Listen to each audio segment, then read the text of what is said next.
Welcome to the X's and Argos scouting report for week 8 of the 2021 CFL season. And with the Argos hosting a pivotal East matchup this week, hosting the Montreal Alouettes, I thought who better to bring in than TSN Radio's Joey Alfieri. And so he joins us today. Joey, thanks so much for doing this for me today.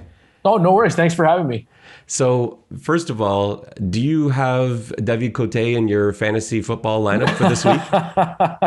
I still haven't made my lineup. I know there's a Ticats Red Black scheme tonight. Kind of snuck up on me, to be honest with you. But no, I don't have not this week, and I haven't had him in my fantasy lineup all season actually. So I didn't take advantage of the 6 field goals on Saturday night either. That was something else. And what's funny about that game is, watching that game, I didn't get a sense of what I ended up seeing on the stat sheet the next day. So next morning I tune in and, I kind of had a feeling that the Owls weren't moving the ball that well, but the stats don't say that at all, do they? They did. I thought they moved the ball real well. Like between the 20s, they moved the ball okay. I mean, William Stanback ripped off like over 7 yards a carry. Vernon Adams moved the ball relatively well, but it's just, in the red zone and even I would say around the 30-yard line, just for whatever reason, they would stall. There's a couple of reasons for that. Adams threw a really bad interception on their first offensive drive. They were already down 7-0 at that point, and he threw a terrible pick to TJ Lee in the end zone. And then there was some drops. In fairness to Adams, there were also drops near the goal line. Geno Lewis had a couple. So there's multiple reasons why they didn't score last week, but they almost had 500 yards of net offense, which to me, I'm like, all right, I get it. I can see that, but it's just they didn't pay it off. They didn't end these drives with positive results. Yeah, and it's something that reminded me a little bit of what we saw with the Toronto-Saskatchewan game, where after the game, a lot of people on social media were giving Nick Arbuckle a really hard time. I thought he actually played a pretty good game. And then I look at that Montreal game, I actually thought Vernon Adams was okay. It wasn't the best game of his career or anything, but he was all right. I thought his decision-making was pretty good. You would expect just more points to result in that level of play, but it just wasn't there. So what's the mood been around Montreal this week? Is everyone panicking? Are people pushing the panic button? How's the spirit?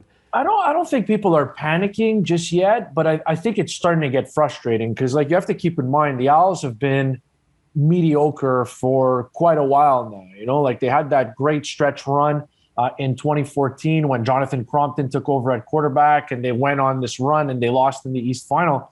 But you look at what they've had the last few years. I mean, it's been different quarterbacks, different coaches, different general managers. So you go into 2019 and most people aren't expecting much. Like Mike Sherman's the head coach to start training camp. Antonio Pipkin's the starting quarterback. And by the first week of the season, Vernon Adams is the starting quarterback and Kahari Jones is your head coach. So everything's changed, but they got positive results. They won a lot of games. They won 10 games in 2019, made the playoffs. So you're expecting them to make that next step, even though, it was tough to not have a season last year and build on that momentum from 2019.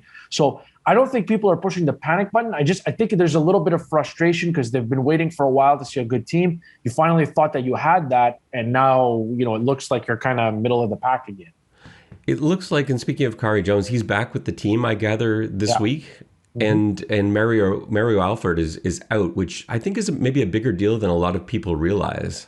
Yeah, Mario Alfred, I know it's been a little more quiet the last few weeks, but Mario Alfred, the first game of the season, broke a long return for a touchdown, and he's somebody that you have to account for. Since he's been with the Owls, he joined them midway through 2019, he's been dynamic. Before the year, I threw it out there on Twitter. I said that he is my pick to win Special Teams Player of the Year. And I know that, there's other guys in contention there, i.e., Frankie Williams, Devontae Dedmon as well. They're all in the mix. But to me, he's a guy who's dynamic. And it's been frustrating because one of the things that I kind of noticed over the last few weeks, and it's funny you bring up Alfred, is that I feel like the receivers that the Owls have are good. They have good receivers, good possession guys who can, hang on to the ball, even though, there were a couple of drops in the last game. I felt like they were missing speed. So to me, watching them play in Ottawa, there was one jet sweep to Mario Alfred, but then the rest of the time he was a decoy. On Saturday night, he was a decoy whenever he got on the field offensively, didn't get the ball in his hands. And for a team lacking speed, and I'm not saying you got to throw him out there at receiver and have him run routes, but I'm just saying you have to get him out there, get the ball in his hands, and have the defense worry like, hey, if we're not ready for this guy's going to burn us for a long game going the other way. And now they've lost that. So they've got Rashard Ross. He's an NFL vet. He bounced around the league. He's 31, played with the Washington football team for a while. So it looks like he's going to be able to return kicks starting Friday night. But it's definitely, you're right, it's definitely a big loss. Where are you expecting the offense to come from in this matchup? I know the Toronto defense got beat up pretty badly last week, and there were injuries all over the place, a linebacker especially. Is this going to be the game plan coming in, run the ball, give it to Stanback, see what he can do? Yeah, I think that's always, Montreal is old school that way, in that, I feel like they use the run to kind of open up the pass. And I know before last week's game, I think Toronto was number 1 in the league against the run, if I'm not mistaken. No, that's right. Yeah. I'm not sure where they shake out after last week, but I think it's going to be tough to run on Oakman and company and those guys, So at the same time, I do feel like run blocking is something that this offensive line does well. It's not to say they're poor in pass blocking either, but they look comfortable opening up holes for Stanback. So as much as Stanback is, he's a fast guy for his size, he can run you over, the holes are there. So there's no doubt in my mind, like the game plan to limit Montreal's offense, you want to take away the big play. You want to make sure they don't beat you over the top, because they do like to go for the kill shot a lot. The quarterback's Twitter handle is Big Play VA, for goodness sakes. And they want to run the ball effectively. And BC didn't stop the run. They couldn't stop the run at all, but they were still able to limit things in the red zone. But if you want to stop this Montreal offense, I think that's what you got to do. You want to force Vernon Adams to go on these long, extended drives, because I'm not sure he's shown that he's capable of going on those long drives and scoring and finishing with touchdowns. And where do you think where's the soft spot of that Al's defense? I was trying to, going back and look at the last couple of games. I don't feel like there was no like single area that stood out where I thought, well, that's probably where Toronto's going to target things.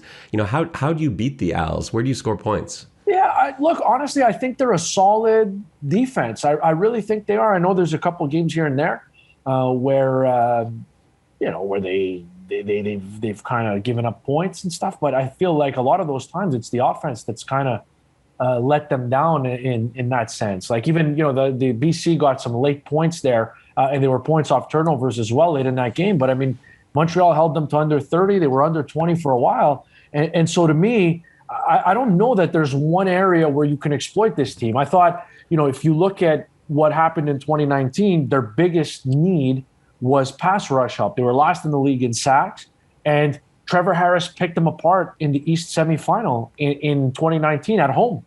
So you had time to drop back and throw. Now you don't necessarily have that time. Antonio Simmons has made plays, and Armando Sewell has been as advertised. I know he's a guy in his mid-30s, been in the league for a decade, but he commands a lot of double teams, and it opens things up for the other defensive tackles like Mike Wakefield and Woody Barron.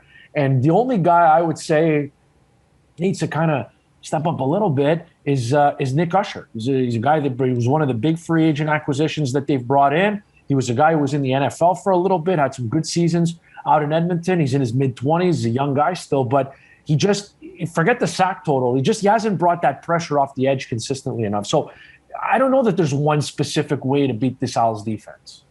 So all the guys you named are players that most Toronto fans are really familiar with. But for fans that have not been following the Als week to week this year, can you give us a name of someone that maybe they'll see on their television screens on Friday night and say, wow, I don't know who that is, and I'm really impressed? Who maybe jumps out?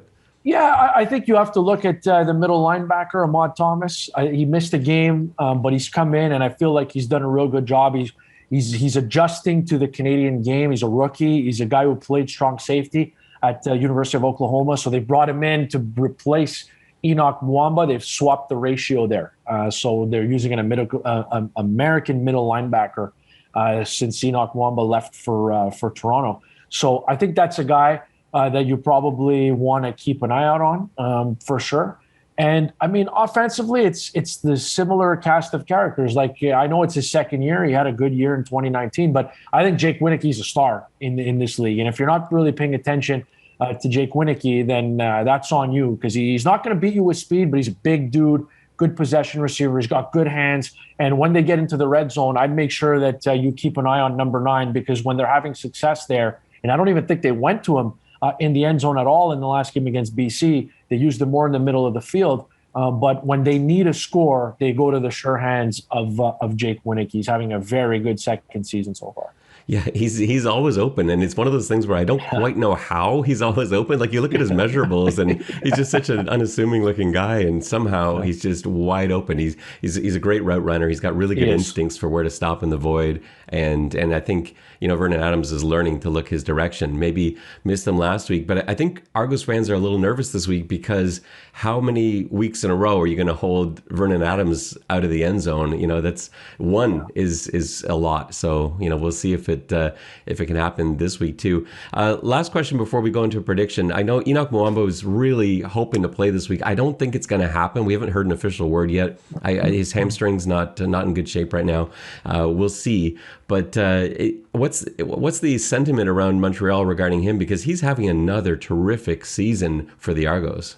Yeah, I think there was a lot of confusion in the offseason, and I think, I'm guessing here, obviously not in the front office, but just talking to different people around the team, it certainly seems like they felt like the tackle number might have been inflated for Enoch Muamba. Maybe they felt like, some of the guys playing outside linebacker, guys like Patrick Levels and Chris Aki, who both signed in Ontario in 2020 in free agency, Aki with Toronto and Levels with Hamilton. They both came back. Ironically enough, they're both starting for Montreal now, linebacking core. But maybe they felt like those guys were kind of funneling things into the middle, and Enoch Muamba was kind of cleaning up the mess.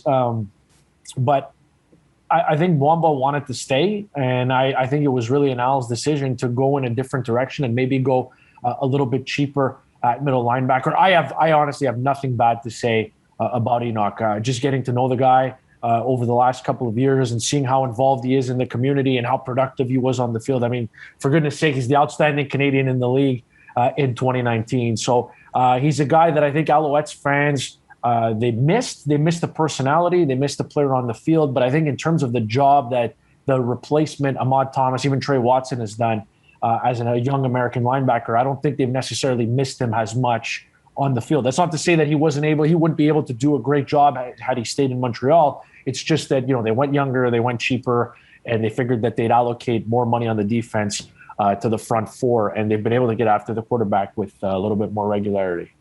So how's this game going to go down? So good news for Montreal fans. I've predicted a 28-14 Toronto win, so that almost guarantees Montreal a win based on my record. How do you think this one's going to turn out? Yeah, I'm really torn, man. Like I really think that I think the Argos bounce back, to be honest with you. And I think this game was close. I mean, you look at the spread, it's essentially a pick 'em. I saw it was at minus a point and a half for the Argos. It went up to 2.5. But and that's how I see it. I think it's going to be a really close game. But if I look at Montreal's, just their record this year, they're 2-3. They beat Edmonton in week 2. Look, you can only beat who's in front of you. So I'm not trying to pile on the Als. That's not what I'm doing. But Montreal beat an Edmonton team in week 2. They were a total disaster in that game. Like Edmonton absolutely no-showed, and credit to Montreal. They took advantage. But keep in mind that Edmonton team lost the week before to Ottawa. So Edmonton was total disarray. They beat an Ottawa team in Ottawa. They put up 50 points plus on Ottawa, which is, listen, no small feat in this league. But again, like Ottawa is a disaster as well. So the good teams that they've played, and I don't even consider Calgary a good team, but they blew a 14-3 lead in Calgary. And I think Calgary is decent when Bo Levi's healthy. They couldn't get it done against Hamilton, who I think is a good team. And they didn't get it done against BC, who I think is a team that's good in the same level as the Als are. That's how I feel. And so they haven't really beat a quote-unquote good team yet. And I think the Argonauts are a good team. So I think it's going to be tight. And I know the Als are 2-1 on the road, but I do think that the Argos pull it off this week. Joey, before you go, tell the good people where they can find you and all your stuff. Yeah, man, you can find me on Twitter at Joey Alfieri. Very easy find there. I'm on Instagram as well at Joey_Alfieri. And if you listen to TSN 690 radio in Montreal, you're bound to hear me talk Als, soccer, or hockey at some point. But the Canadian Football League is my true passion, so I try to slide in as much CFL talk as I possibly can. Joey, thanks so much for joining me today. It's been awesome. Yeah, thanks for having me. I appreciate it. On behalf of Joey Alfieri, my name is Ben Grant saying so long, and may all your pre-snap reads be good ones. I'll see ya.